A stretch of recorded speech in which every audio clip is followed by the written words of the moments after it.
Good afternoon. Hope your Monday is going well. Hope you had a great weekend, got some rest, got to hang out and do some things you enjoy. I'm Julie Broughton. The time now is 12:35. This is Take 6. It's when we get together after our new newscast, and it gives us the opportunity to tell you what we're working on for later in the day. And also, it's nice to be able to have conversations with our reporters, our investigators, our anchors, our meteorologists outside the confines of a typical 30-minute newscast so we can get a little bit more into what they've been working on.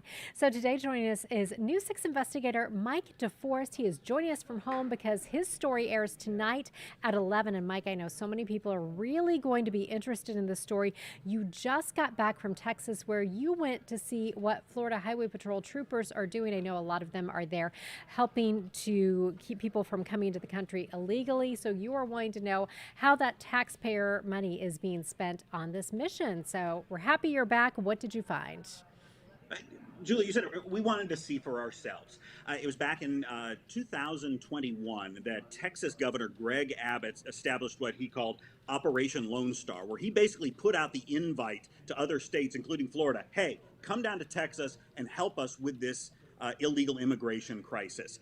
In the words of the Texas governor, he claims the Biden administration, the federal government, is not doing enough to stop illegal immigration, particularly in Texas. And so Texas feels like it needs to defend itself and needs the help from others. And shortly after that, Governor Ron DeSantis began sending Florida taxpayer resources, the National Guard, the Highway Patrol, and Florida Fish and Wildlife to the Mexico border in Texas.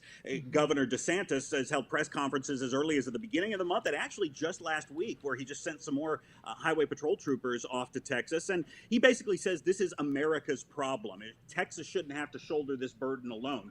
So we wanted to see for ourselves what the troopers are actually doing in Texas. We did not tell them we were coming. We showed up unannounced. Part of that was because we didn't want there to be any chance of any staged photo opportunities or them doing things differently because we were there. Quite frankly, I doubt they would have even invited us along for ride-alongs. Anyway, we just wanted to see for ourselves. So tonight at 11, we're going to show you the video which shows exactly what we saw when we were in Texas in the middle of earlier this month, around February 15th. Now, I know you probably went in, maybe, I don't know if you had any expectations going in. Did what you find match up with what you thought you would find? Julie, we don't want to editorialize on this. We're not taking a position on this.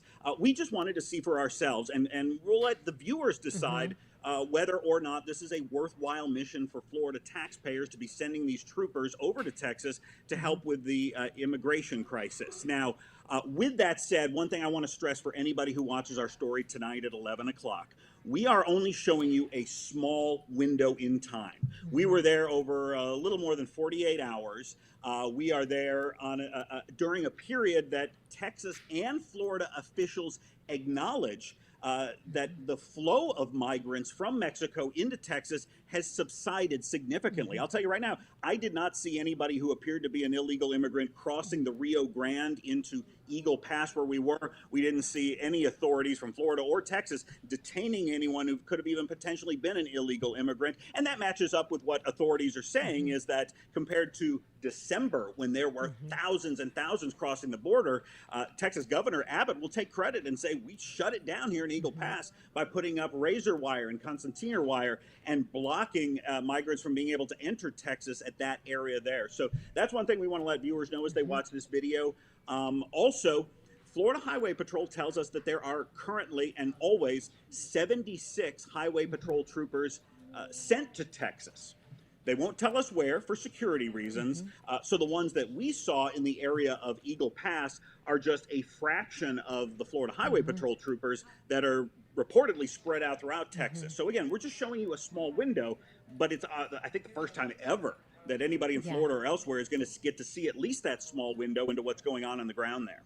And I know that you mentioned some other agencies there as well, Florida Fish and Wildlife there, and I know in your story that you did see them as well. I know your story focused on FHP, but do we know how long Florida resources will be sent to Texas?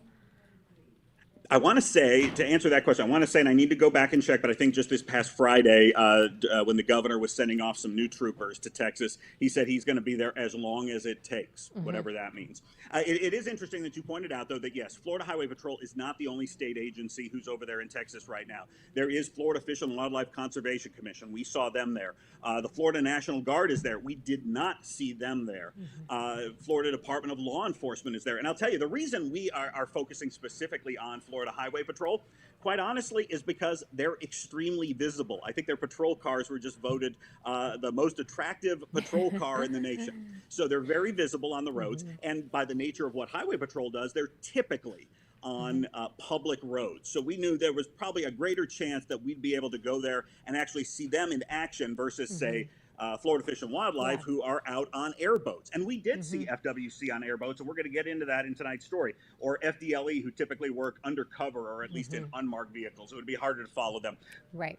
The icing on the cake of why we decided to pick FHP and go there, Google Maps. I went on Google Maps of Eagle Pass, and the Google Map truck is already photographing FHP vehicles in Eagle Pass. That's how long they've been there and how prominent their appearance is in that town. And so we figured, again, if we're going to take the chance to go to Texas and see what they're doing, if the Google truck can find them, maybe we could too. And, and they have those award-winning, best-looking patrol cars in America. So, easy to find those. All right, your story airs tonight at 11, right? Yes, it does. And we're already getting a lot of comments on it. And again, we're not editorializing this. We just want you to see for yourself. Some people think this is a great use of Florida taxpayer dollars, those who believe the federal government is not doing enough to stop immigration, illegal immigration. There are others who say this is a publicity stunt by the governor, particularly when he was running for president, and that Florida taxpayer dollars, particularly those FHP troopers, should be here in Florida, arresting drunk drivers, ticketing speeders, making the roads safer here in Florida. So it is a very enlightening debate, and I think it's going to continue. And again, we just want to show you one small window of what we saw when we were there earlier this month. All right. Well, I'm sure after the story airs, we will hear from lots of folks. So I like that you point out we're not editorializing. You just want people to see what is happening and let people draw their own conclusions. Yes. All right. Mike Deforest, thank you so much. See you at 11. All right. We always like to get a check of your forecast on Take 6. A little warmer out there right now than it's been over the last couple of days. I wore my sweater dress today, and this morning it seemed like a really good idea. But we were out on a shoot this afternoon, and it started to seem like less of a good idea as the afternoon has progressed. But that's neither here nor there. Satellite and radar imagery showing we're seeing a lot of sunshine. It really is a gorgeous day outside. No rain. We'll keep our week dry throughout most of the next several days. Here's how it looks for you as we take a wider look out. See that area of high pressure sitting off to our east. That's going to continue sliding to the east.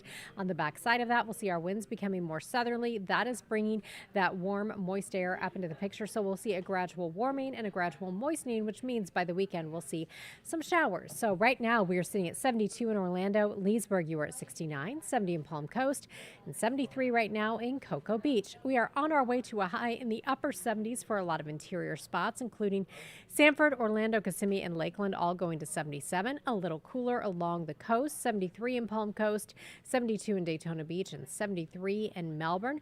Overnight tonight, we drop down still in the 40s in our northwest counties. Ocala, you drop to 47, 47 as well in the Villages. We go to 53 in Orlando and 55 in New Smyrna Beach. Here's how it looks for the next 7 days. Now for tomorrow, we go up to 79 degrees. Wednesday and Thursday, we are back in the 80s. The front heads our way heading into the weekend, 79 on Friday.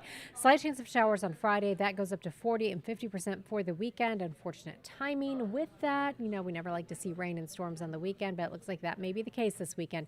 79 both Saturday and Sunday. Chief Meteorologist Tom Sorrells will have the full breakdown of all of this for you coming up on News 6 at 4. Lisa Bell, Ginger Gadsden, and I will be with you at 4 as well. And also a reminder, Ginger is going to be on the Drew Barrymore show today. You can see that on News 6 at 3 o'clock. We're so excited to see her appearance. She's talking about some of her favorite things in Orlando that are off the beaten path that you want to check out. So make sure you tune in for Drew Barrymore at 3 and stick around with us for News 6 at 4 at 4.